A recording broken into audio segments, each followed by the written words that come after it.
วัสดียินดีต้อนรับเข้าสู่ซองของมีนาสาวลมพะบางเด้อทุกคนต่อจากคลิปที่แล้วเลยทุกคนเนาะที่พร้อมสักกะเขียมสิเทสิเฮ็ดแทงเนาะทุกคนส่วนคลิปนี้ก็คือสิพากันไปเก็บหินแล้วก็ไปตักทรายทุกคนเนาะเพราะว่าเฮาเอาบ่หลายทุกคนมีแต่เอาไปเททางเทิงแล้วก็เทพื้นลุ่มมันเพิ่นเนาะเทขาดทางลุ่มมันซื่อๆนะก็เลยว่าเอาบ่ค่อยหลายเดี๋ยวสิพากันไปเก็บก้อนเก็บท่านแล้วว่าพ่อมันสักยังกำลังเกี่ยมเฮ็ดแทงอีหยังอยู่เกี่ยมเฮ็ดเกี่ยมแบบอีหยังอยู่แม่คูณกับไทเกอร์ก็คือลงไปก่อนแล้วทุกคนเนาะคูก้าบ่มาได้คูก้าแม่คูณกับไทเกอร์ลงไปก่อนแล้วส่วนมีนากับต้นตาลก็5ลูกไปเวียกมาเนาะทุกคนมีนากะบ่ทันได้ลงไปพอแม่คูณเพราะว่ามีนาวีเข้าทุกคนเนาะมีนาท่าวีเข้ามีนานึ่งเข้าค่ะนะมันบ่มาแล้วคูก้านี่มีนานึ่งเข้าวีเข้าก็เลยเฝ้านำมาเห็นแม่คูณเอาวิ่งเอาเนี่ยมาซ่อนนะบ่ฮู้ว่าสิซ่อนได้หรือบ่ทุกคนป้ามื้อส่วนนี้บ่ได้มาเก็บอันนี้ไปกับตะบ่ฮู้เนาะแซ่บพะนาทุกคนใบมากระทินเดี๋ยวย่างเราไปกันทุกคนไปพร้อมสำสักจังสีดำล่างเอาวันนั้นมาเนาะเอารถอีแตนมาแกมาลากเอาโอ้แม่นเขาจะดูดบนนี้นั่นนี่อันนั้นตีโอ้พวกเขาจะเอามาเฮี้ยเอาแห้งตีตามนี่ทุกคนเดี๋ยวเบิ้งไม่อยากให้เบิ้งเดี๋ยวเขาจะดูดทางใหม่งามนี่คักเนาะแต่ว่าต้องค่อยลงได้รถจักรนี่ลมเลยนี่ทางยังบ่ทันแนนป้าบ่ไทเกอร์คุณนะทุกคนไปเอาเฮียนมาฟ้าวเนาะฟ้าวมาแล้วก็ฟ้าวส่วนไม่ขูดมาเก็บหิน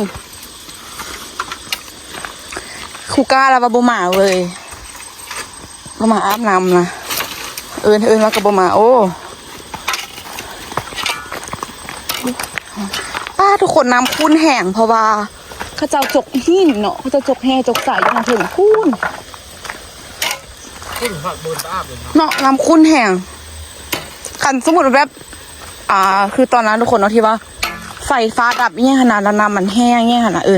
น้ำซ่าบ่มีเนาะมาอ้ามก็บ่เป็นตาอาบทุกคนมันคุ้นแห้ง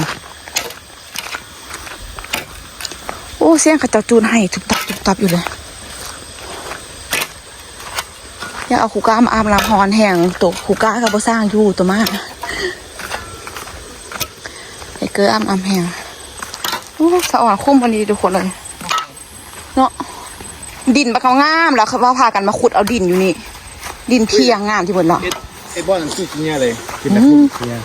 เด็กก็ง่ายล่างลงหัน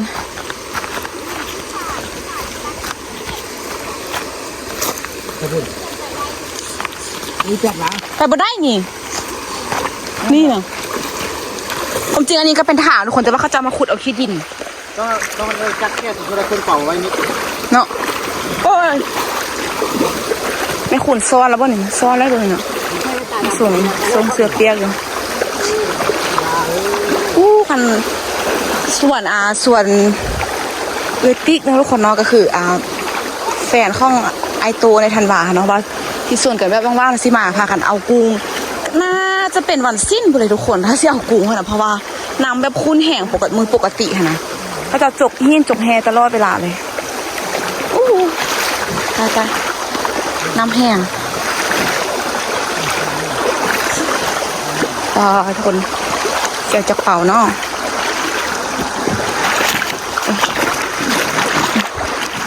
บุญนำนะ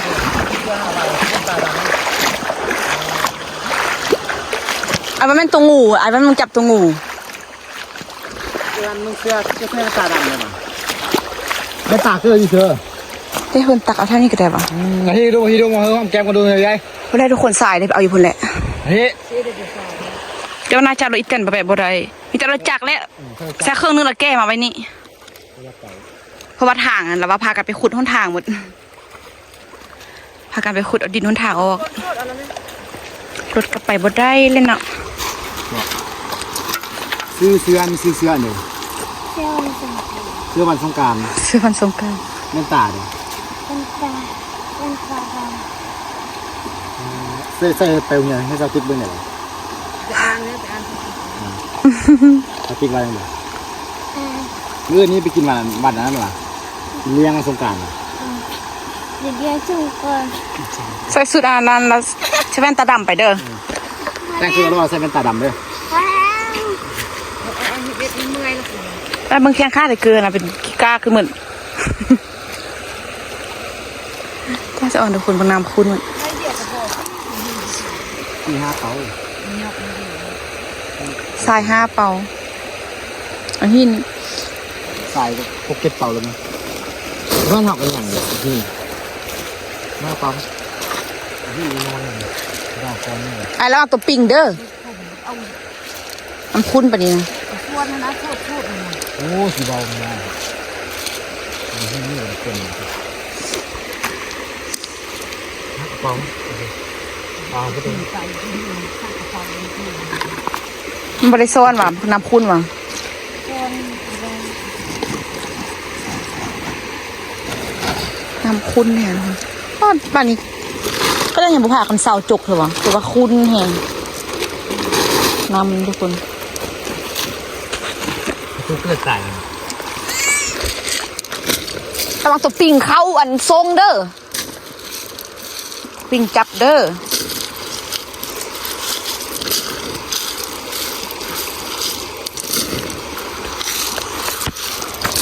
ยิ่งงามขนาดนี้ พอดีนะหินทำนี้เนาะแต่ปนใหญ่ล่าง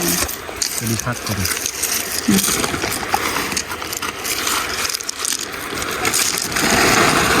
ผู้ห้อยทีนี่นะแม่สุก ก็มาเก็บนี่เลยแม่ แม่ข้องไอ้ตัวไอ้คนมากกินแหงในห้อง ข้าวบอกเรียกตา สองห้อยนี่นะสองห้อยนี่นะก็บุษไอ้บอดี้มาเดี๋ยวเมื่อกี้นะมาทำมาแจ้งเหียนปะ อยู่แล้ว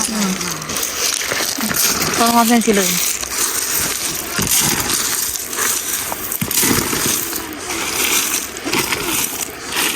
ตัวมันยังเขาดังก็ขนาดนั้นได้ไงเนาะมีคนทางล่างคนทางนักคือจิ้มพ่อปังง่ายเอาไปสิเลยค่ะ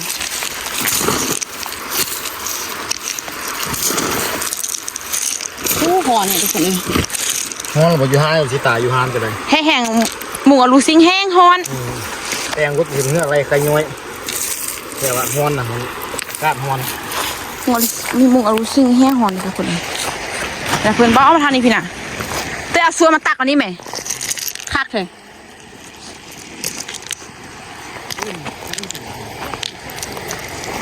เก็บไหมเก็บซ่อมมีนาไหมใครก็เก็บไหมใครก็ไปห้องหิ้งแง่นบอวันนี้นะได้ตัวย่างแดเราบอกภาษาอังกฤษให้ฟังดูหันมาเบาแห้ง A B C D E F G H I J K L M N O P Q R S T U V W X Y Z โอ้ยคือเก่งเถอะว่ากอใกล้เด็กกอใกล้เขาใครเด็ก กอไก่กอไข่กอควายกองัวกอจอกเสือจอสังยอยุงดอเด็กตอตาทอถุงทอทุงนอนกบอแบบบอพาพอหึงพอฝนฟอฟูฟอไฟมอเมียยอยักษ์พละคังลอยลิงวอหวีหอหันอโอหัน ว่าบ่แม่นโอห้องหานห้องเหือนวะ อโอหันหัน ห้องหานโอห้องเหือนถึงแล้วเก่งเถอะว่ะนับหนึ่งฮอนยังได้แด่นับบ่ได้ไม่ใช่คือบ่ได้สินะ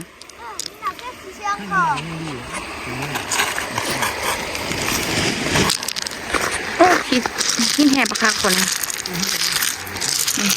ไอ้บ้านนี้ก็ชอบเขา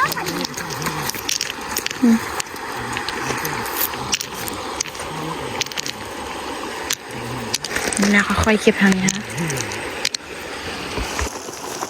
เก็บกัน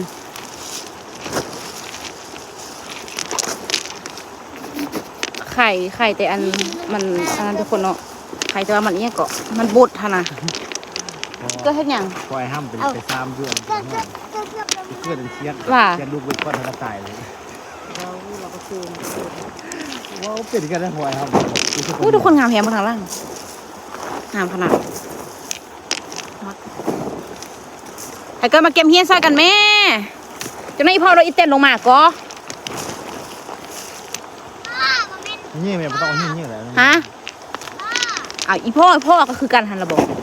มาเก็บแม่น้อยบ่ได้คิดว่าอีเต้นก็หันน่ะ นี่น่ะหอบเสื้อเปล่าเลยไม่ต้องกล่องเพื่อเอาหินจากเงี้ยพูดเพื่อเอานะ สี่ห้าก็มันบอกเข้าว่างกันก็ ว่า ที่เอาในน้อยๆกันหน่อยน้อยมันพร้อมที่บอกเข้าว่างมันพร้อมว่างน้อยดีกว่า แล้วก็ไปเอาอะไรให้มีนาได้ไหมไอ้ก็เอ้ยก็ไปเอาคู่ให้มีนาได้ เฮ้ยจุนเนอมันเป็นโคง ในในมันเป็นทองไว้ไปก็ไปเอาคู่ให้มีนาสิเก็บมันซะนี่นะคู่สีฟ้าหนา ง่า ไม่ ม บอก หินเนาะง่ามเพื่อนหินท่านเอาไปเทคานเทเลยคักคุณบอกไอ้ถ้วยมันเก็บเอาอยู่พี่เนาะ ตัวสิเก็บได้เฮ็ดเหือนเป็นลั่งคุณอ่ะไว้ กินน้ำเขา พ่อน้ำบอกแม่ เดี๋ยวก็เอาน้ำออกเถอะ โอเค นี่ถ้าก็มาเก็บนาซันนามินาดิ เอาที่เนอวะ เบาๆหินใหญ่เลยเอาหินน้อย ร้านนี้เด็กยอมมากองไว้เลย กองไว้ก็เก็บเอารถเห็นบอกเอาหินจากสินะเห็นบอกต้องเอาตัวนี้ใหญ่โพด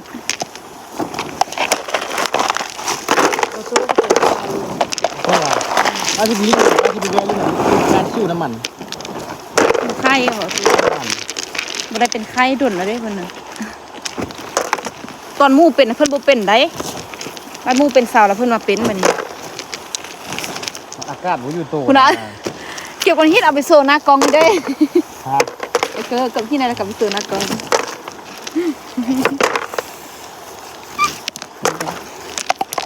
แล้วก็สิไปลิ้นสงกรานต์ใส่ได้เกิน กินอยู่ห้องเรียน ก็เขามีผู้สาวอยู่บ่มีซื้อหยัง นิ่ม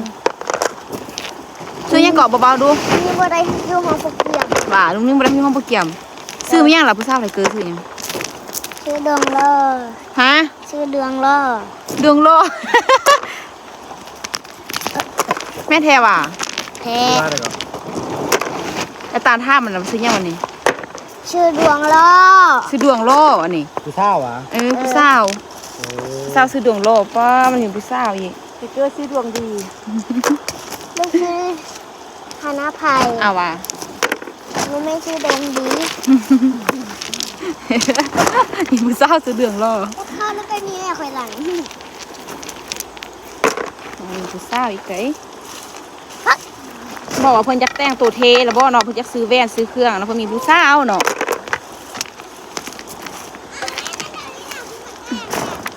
โอ้ตาย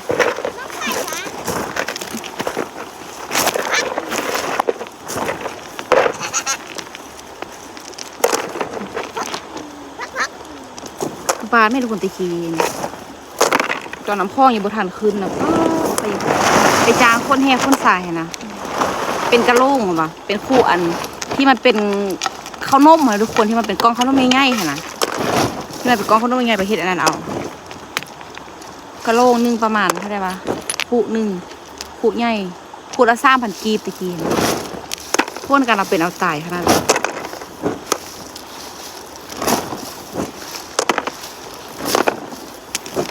เดี๋ยวนี้แม่เดี๋ยวนี้เฮ็ดยังก็ได้ซื้อเอามือทุกคนแต่บ่มีขี้แห้งขี้สายอยู่นี่รถดึงกระบะแพง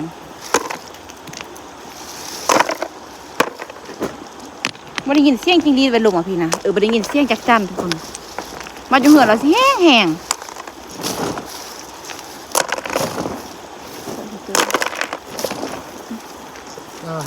เก็บเป็นเมียกันงานมื้อนี้ก็บ่ได้แต่ได้ให้มี5เลย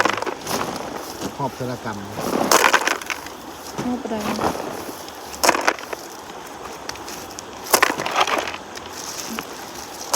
นี่เป็นอะไรไม่เนาะเอาส่วนตักเอาเลยเนาะไม่ใช่คือคนคือเขาพูดอะไรเขาบอกส่วนตักเลยเอาส่วนตักเอาเลยจะไปตักที่ทรายทุกคนเนาะเดี๋ยวเก็บนี่ทุกคนเก็บจากน้อยก่อนเดี๋ยวไปตักที่ทรายวันนั้นตอนนี้ได้ได้4 เป่าทุกคนเราจะรับเป็นเครื่องเนาะบ่เต็มเป่าฮะ5ว่ะนี่2 4 5โอ้5แล้วเนาะ6กับนี่บ่โอ้ตัวแห้งขนาดได้อยู่บ่ก่อนสิมาอาน้ำสารน้ำพุ่นปะนี่นะเอามีกับแก้อีกตัวมันยังกัดมีนะทุกคนมันน่าแดงเหมือนหันขนาดเสียงเบรกรถเนาะถ้าอ่อนสอนแฮง พอสักน่าจะกำลังอันนั้นอยู่ทุกคนเนาะจากนั้นจะมาละคือเส้นรถอีพอเป็นบ่บ่แม่นผู้ทุกคนไปเอาสายต้าตัวเบื้องสายคือส่งแก้เพิ่นเจ็บท้องทุกคนมีนากินส้มมะม่วงเมื่อกี้นะรู้สึกเจ็บท้องแห่เลย เจ็บท้องมากๆพอแล้วเนาะพอเนาะตักสายนะไปเนาะพอสาวเอาสายประมาณ5-6 เป่าทุกคนเนาะเดี๋ยวตักสายโอ้นะดอกป้าตะเสียวแท้ชิโดดนำได้ขนาด1 2 3โอ้เขาจะสิขี้นะวะคือเที่ยนตอนตัวเองตัวยำน้อยเด้ทุกคนเลยไปตูนก้อนหินนะไปตูนก้อนหินตอนอยู่บ้านนะเป็นน้ำคลองเนาะตูนก้อนหินสูงๆแล้วกันนั่นโดดน้ำลงโอ้จนแบบไปคิดน้ำเป็นกืนซ่องกืนไปได้คนขี้ไปดิเต็มตาโม่เดือยแล้วก็ยักขี้บ่อขี้คืออายเพื่อนนะเห็นไหมคักสุดนะคนน่ะ3-4 คนมาอัพเป็นหมู่มวนขนาดน้ำคุณอ้อป้าอู้เจ็บป้ามาเอิดก็อย่างนี้ก็บอเบิ้งเลยคุณแม่คุณขึ้นมาก่อนแล้วทุกคนนะพอแม่คุณบอกว่าเมื่อยแหงว่าฉันโอ้ยเต้นไปเวียงไปคือข้ามไปได้บ่ สายอุ้มมาห้ามบอก ย่าไปกระไดเนาะข้าใหญ่ไปนี่โอ้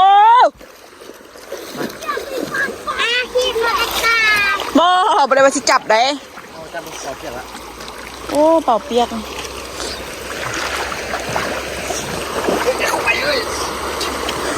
ส่วนเลยนะ หัวโยงงวยลงทั้งซ่องไม่เห็นนะถ้าทุกคนเดี๋ยวย่าข้ามไปฟังแล้วก็เดี๋ยวไปตักเฮนตักทรายกันเบิ่งกันเนาะว่าสิใส่ได้อยู่บ่ป้าทุกคนสวยแหงผักกุ้มก็งามเหมือนมือกล้องเลยนะคะมือสวยเหมือนมือกล้องเลยโอ้แม่เลยพี่ล่าแฮงบันไดมาเลาะ5 นอพายอยู่แถวนี้นะทุกคนเนาะเอาแน่มันไปแกงนะแต่ว่าตอนนั้นช่วยเนี่ยก็กินไปยกเนาะมันแรงเห็นคนบ่ค่อยมีขนาดตัวนี้อยู่แคมนำยังบ่ค่อยออกเนาะขยำเพิ่นออกมาเนาะโทกินจนบ่ร้อนนี่มีเคยถือตัวปิงจับอยู่นี่เลยทุกคนตัวปิงของเราจนแบบห้องแค่แถวตรงตาละเดือดดิเห็นไหม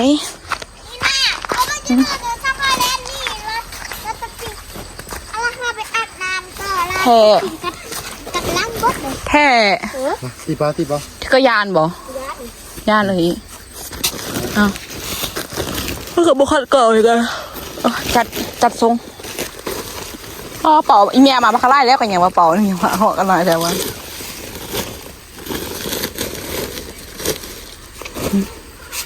ขันหัว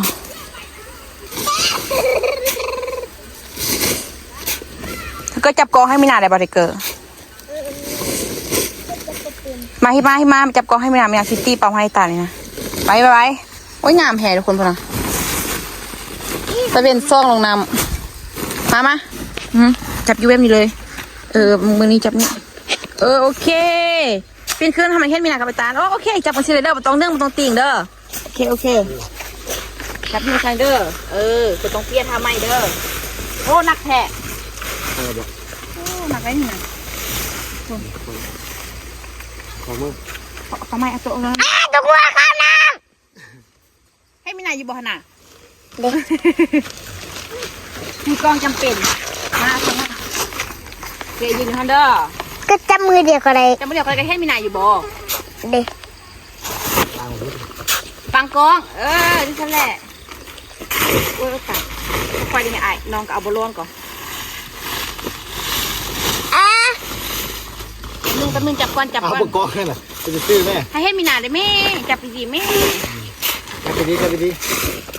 ถ้ามันอยู่บ้านมินาทุกคนเลยเดี๋ยวเนาะอ้าวพ่อไปอยู่บ้านพูดได้เลยได้ทันใดอ้าวบุ้ยให้มินาดีๆแม่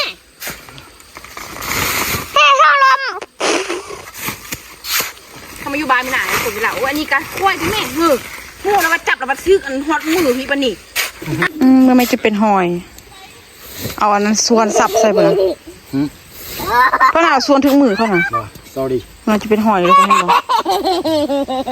เปียดผู้จับมันจะคือจับแพงผู้งามแห่คนเบิ่งกันจะเป็นซ่อลงน้ำน่ะอายโอ้เขาจะเอาหัวเอาข่อยมาลงน้ำนี่ทุกคน มันมีปิ่งไงทุกคนผมบอกมันแบบน้ำมันนิ่งอะเท่านี้นะคันว่าอยู่กับที่เลยมันเกี่ยมปิ่งจับรถอู้ปุ่นน่ะมีแต่แนวเจ็บปะนี่เอ้าเจ็บทิวเอาตัวสายก่อนนี่คือเบาเพิ่น ห้องผม โมโหนี่จะเบาหรือตีบางส่งมันน่าจะดนละแล้วก็คือบจับเป่าให้ตาม นักดิ ไซส์ยังกับบไดตัวหนามบอกไซส์จับกองกับบไดไซส์จับเป่ากับบไดปานาว่าตัวเป็นบ้าผู้ใหญ่ละได้ซ้ำเป่าแล้วทุกคนซ้ำเนาะตัวนั้นบ่แม่นเนาะก็คือเจ็บบิดหัวแท้แล้วทุกคนเดี๋ยวจับเป่าให้ต่างๆกันแล้วเดี๋ยวตากใดเดี๋ยวที่เราแต่มาอันนั้นกันมันยกขึ้นกันทุกคนรู้สึกวินหัวตอนนี้ เราเป็นอะไร ป้าทุกคนมางามคนนะโอ้งามขนาดเลย อะไรจะสวยขนาดนี้ ตอนนี้พี่ย่างขึ้นไปเอารถจักรทุกคนเนาะย่างขึ้นไปเอารถจักรแล้วเดี๋ยวซีลงมาแกเอาขี้สายเนาะเอามาไว้ทางนี้แล้วก็ให้พ่อสักเอารถจักรมาแกเอาพ่อตุนตันครับรถจักรไม่เป็นนะคะมาซักทุกคนเลยมาใช่เนาะมาเฮ็ดให้ทุกคนหอยรถดุดเขาจะเอามาเฮ็ดนี่นะ พระเจ้าเอามาให้ยิ้ม ย่างเข้าไปกันเจ๊นี่กินนอกทุกคนตอนแรกนี่อยากมักม่วงอีดีทุกคนเราไม่อยากกินน้ำม่วงค่ะนะมีนาเจ๊ทองอู้งามขนาดพุ่นนะท่านี้แห้งสวยอ่ะต้นมะพร้าวนี่เป็นเอกลักษณ์ขนาดทุกคนอยู่ผลม่วงนี่นะมีเกือบทุกเหือนเลยโอ้มะพร้าวไม่ปีนี่เพิ่นมะพร้าวก็จะกินมะพร้าวเนาะเกินเนาะ ไข่ เด้บ่ตัดมะพร้าวลงมากินไหม ไม่คิดเลย สุกแล้วเด้ เอาปะไว้ตั้งแต่เดินมาคิดจุ๊บ แต่น้อยก็จะมาแบก เอาไม่เพิ่นก็เราไปตะกินก่อนนะ วางอ้อนวันนี้ บ่อ้วนพี่นาแสงนี่พี่นาบ่อ้วนแล้วนะฮะน่ะแล้วก็เนาะสะอ่อน โอ้แน่ตา โอ้ยอ่อนอยู่อ่อนอยู่ บ่อ้วนแก่แล้ว น้อง ใครคิดว่าไม่แก่แล้วไงคนบางมือมีนะ กล้องโขมมือไปหรอ เดียงเลยเศร้าแพ้มาหูกูกล้าคาบมาติ อ๋อนี่งัวเพื่อน ไปทุกคนเดี๋ยวขึ้นย่างไปเอารถอยู่เหือนก่อนแล้วก็เดี๋ยวจังไปเกยสายนะทุกคนเนาะเดี๋ยวพาเบิ่งกันอะไรพ่อสักกระโดดอีแจนลงมาแล้วมีคนตามไปยกสายท้าทุกคนมีนาเอามาเลยอาบน้ำไปคำเหรอ ไปน้ำไปน้ำไปเล็บไปแล้วเตื้อย บ้าเหรอ กินน้ำอีกพี่น้ำพยาข้ามไปทุกคนเดี๋ยวไปนะชิวทานิทาเนาะเพราะว่าไปยก5-6กระสอบแล้วก็ไปเดี๋ยวกับนี่นะกับต้นตาลไปแกะเอาขี้สายอันนี้เป็นบ้านที่พี่แน่เฮ็ดใกล้ปิ้นนะทุกคนเนาะไก่ย่าง5 ดาวอันนี้ไล่ดาวอีเด้อไอ้น้องเป็นเลิกไล่เด้อไอเด้อพูดอ่ะ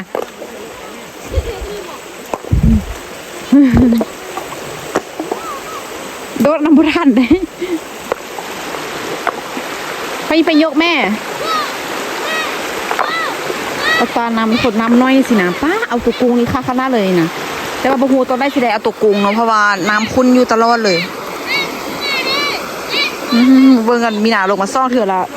ยังพากันขึ้นไปเถื่ออันพัวกันเด็กน้อยนี่กูกายองไปนำฮอนนะทุกคนเลยทั้งคนทั้งสัตว์กับพ่อสร้างยู่คือกันฮอนพุ่นนะน่าจะพออยู่ทุกคนเนาะนี่เบิ่งกันสูงเนาะคันถ้าว่าบ่พอกันน่าจะได้มาเก็บเอาไม้เนาะเพราะว่าเฮาบ่ได้เอาไปไล่ทุกคนเอาไปแต่ครึ่งกระสอบเนาะ5-6ครึ่งกระสอบเพราะว่าเดี๋ยวเอาไปไล่แล้วเดี๋ยวมันเลื่อนแล้วปะสิเหมือนแห้งเลือดแห้งเฮาเดี๋ยว ยวมีหน่อยย่างไปทางนั้นท่าเนาะเดี๋ยวไปท่าต้นตาลญี่ปุ่นแล้วเดี๋ยวเอาสายขึ้นรถกันโอ้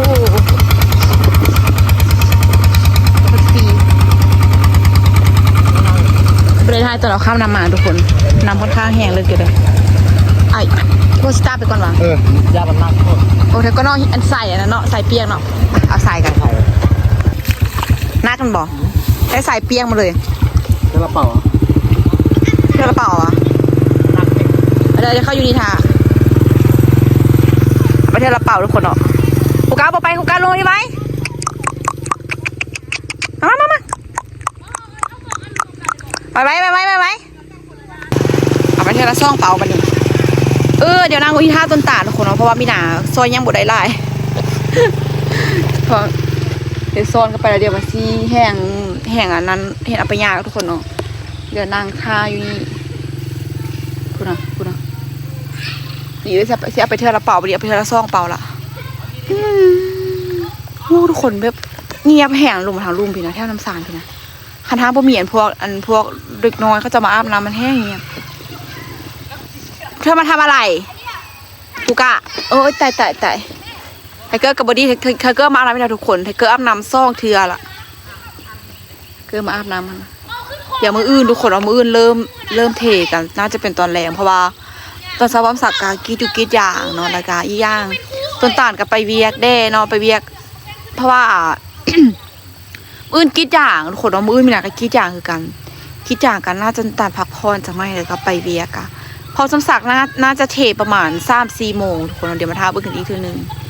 เพราะว่าเก็บหินเก็บอีหยังไปหมดละมีแต่ท่าเทอย่างเดียวเพราะว่าพอสมศักดิ์เกี่ยมยังไปหมดทุกอย่างทุกคนยังเลือกจากเป่าเลือกจากกระสอบซ่องซียัง6เนาะเราไปซ่องเลยแบบคนเบิ่งนะมานั่งเฝ้ามุ้ยกูกล้ากูกล้าจะช่างแท้เจยเอาเรียนมาพุ่นนะเย้พร้อมสักลงมาอีกแล้วคนบนฐานทุกคนเอาคันท่าว่าเอารถอีตันเข้ามาทางนี้ใดก็โอเคคือกันทุกคนแต่ว่าอันนี้เอาเข้ามาบ่ได้เนาะมานั่งเบิ่งอยู่น้ำสายแต่คิดฮอตอนนั้นทุกคนเลยหนักแท้สายเปียกนะคิดฮอตอนนั้นตอนน้อยทุกคนเนาะกำลังซ้ำนี่แหละ9 ปี10 ปีฟ้าอันฟ้าน้ำคลองแห้งแบบนึงข้าวเรื่องนำอะไรกระเพราฟ้าน้ำคลองอย่างสินะบัดขึ้นมาเดี๋ยวนี้ทุกคนบัดใหญ่มาจากความคิดอย่างแบบไล่แหงขุก้าไปขุก้ามาเจ็บข้าหรอไปบ้าไปน่ะเจ็บข้าน่ะมาดูเขานั้นเลยผู้ขันเป็นบายมีนะทุกคนข้าขนาดเลยนี่นะใส่แบบจังสีนะเอารถอีตันแบบลงไปทางลุ่มน้ำข้อแบบปิดแก้เลยไทเกอร์ไปใส่โอ้คือรางวัลน้ำสารฟาวเกส่งเล่นไปหนักคุณน่ะให้มันมีหนาทุกคนลงไปเอาอีแต่ลงไปนะก็แบบตักเส้นรถเลยค่ะนะเอายังไปห้องกันเลยเนาะเอายังไปห้องเอาแห่เอาสายให้ทุกคนแบบไม่ต้องได้ซื้อเลยค่ะนะคักแห้งบัดมาแถวนี้เนาะป้าเช็ดอย่างหนึ่งตอนแบบไปซื้อสายทุกคนเอาซื้อสายซื้อแห่คันคือพอไหลแต่แบบเฮ็ดหินเฮ็ดบล็อกอย่างเช่นทุกคนไปตักเอาอยู่น้ำคลองได้เลยแบบไม่ต้องได้เสี่ยงเงินซื้อสายเป็นรถขนาดให้เขาจะมาส่งแบบอันนั้นแบบไปตักเอาอยู่พันได้เลยแต่ว่าอยู่บ้านไม่น่าคือโบไม่ค่อยมีคนเฮ็ดทุกคนเนาะมีจะเฮ็ดบล็อกก็มีอยู่แต่ว่าตอนนี้ไม่น่าไปกันน่าจะเฮ็ดโบไล่แล้วทุกคนเนาะอยู่บ้านไม่น่าก็มีเฮ็ดบล็อกมีหงบล็อกหงนึงแล้วก็มีหงน้ำก้อนหงนึงนั่นแหละบล็อกกับแบบไทยบาลส่วนแรกเขาจะบ่ค่อยเอาบล็อกกอเหือนะส่วนแรกเขาจะใส่แต่แบบเป็นดินจี้ทุกคนเนาะเป็นดินจี้ที่มันกอน้อยที่ส้มอะนะเหือมีหนาก็กอดินจี้มาเลยส่วนแรกดินบล็อกเขาจะบ่ค่อยกอแต่ว่าอยู่ลองสารแบบเขาจะกอดินบล็อกไล่ทุกคนเนาะกูก็ห้ามแก้มกูก็ห้ามแก้มไปห้ามแก้มนี่นะห้ามแก้มทำไมเธอเป็นคนอย่างนี้ไม่ต้องห้ามแก้มช่างทำให้ทุกคนนี้จะตัดกันสิเมื่อละในอีกเที่ยวหนึ่งเนาะตัดไปท่องเที่ยวพร้อมสักเอารถแต่มาจอดไปท่าละเดี๋ยวอ้อไปกันทุกคนเดี๋ยวท่าตัวตัดมาเอาอีกเที่ยวหนึ่งก่อนเดี๋ยวมีอยากสิย่างไปคุณท่าเนาะไปทุกคนพระยันสัตว์เด็ดจากเมื่อกี้น่ะพี่น่าปิดคลิปก่อน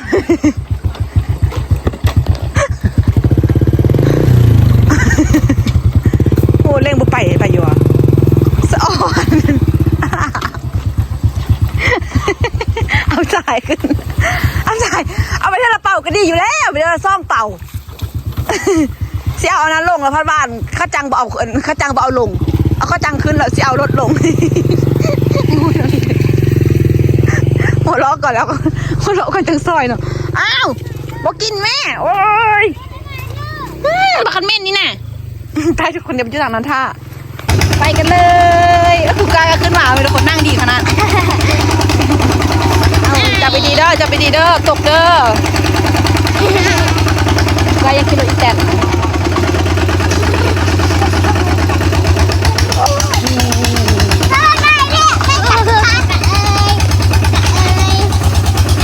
ต้นตาลล้างรถทุกคนมีอะไรเคยอีแตนมาก่อน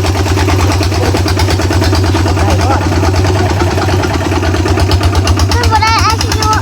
เมื่อไรชิยูอ่ะไก่ดีกันตกใครจะว่าทุกคน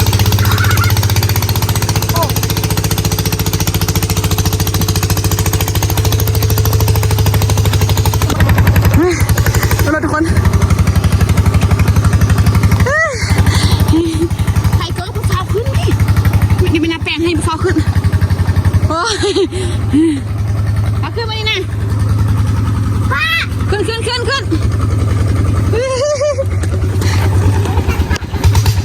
เลยน่าจะไม่ดีได้ยูรถมาอายได้มาขึ้นเนาะคือกานั่งสบายขนาดมูยูรถอยู่ไหนเมื่อไหร่ทุกคนยูรถแต่ไอ้ก้อนกับตีลังกาของรถอีแตน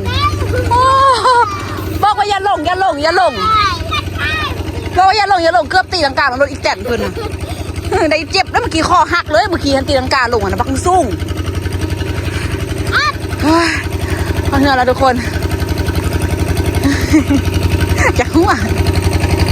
ตายฟ้าโดนลงให้เกยยานเอามาอาบน้ำเลยเอาพากันเอาอาบน้ำเลยเด้อ อาบแล้วได้เห็น เอาเห็นกันเลย มันบอกขึ้นสายเปียกเลย10 เป่าอ่ะทุกคน